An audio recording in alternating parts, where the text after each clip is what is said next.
ঠিক আছে? এই কেক দিচ্ছে এবং খাবার দাবার ওই জন্য আমরা ধন্যবাদ। এখন একটু পরে আমরা দাঁড়া।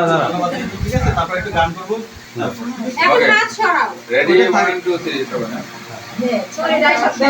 প্রভু ঈশ্বরকে ধন্যবাদ দিই। তারপরও আমাদের একটা বোন ক্যাটরিনা মণ্ডল, তার আজকের জন্মদিন। সে এই যে আমাদের যে শিশুদের জন্য একটা সাহায্য দিয়েছে, আমাদের এই যে এত সুন্দর একটা প্রোগ্রামের ব্যবস্থা করেছে, এই জন্য তাকে ধন্যবাদ দিই। এবং সবাই একসাথে বলি happy birthday Katrina Mondal. Happy birthday to you. Happy birthday to you.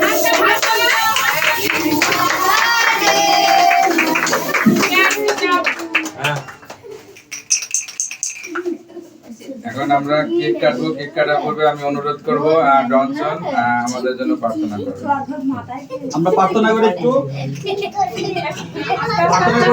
আমরা একটু চোখ বন্ধ করি, এখন ছুরি চালাও। চোখ বন্ধ করি, আমরা সবাই চোখ বন্ধ করো। প্রার্থনা করি। হে আমাদের স্বর্গস্থ পিতা, তোমাকে ধন্যবাদ দিই, তুমি সারাটা দিন পরে এই বিকালবেলা আমাদের সবাইকে একত্রিত করছো প্রভু, সেজন্য তোমার ধন্যবাদ করি, তোমার প্রশংসা করি প্রভু। তুমি তো জানো আমরা এখানে কি জন্য এসেছি প্রভু, তুমি আশীর্বাদ করো সেই ক্যাটরিনা, তাকে তার জীবনের জন্য তাকে ধন্যবাদ দিই, তোমাকে ধন্যবাদ দিই প্রভু। তুমি তাকে দিয়েছো এই পৃথিবীতে, তোমার রাজ্য বিস্তারের জন্য তাকে ব্যবহার করো, তুমি আশীর্বাদ করো, সে যেন তোমার হয়ে কাজ করতে পারে এবং তোমার রাজ্য বিস্তার করতে পারে প্রভু। এবং এখানে আমরা যারা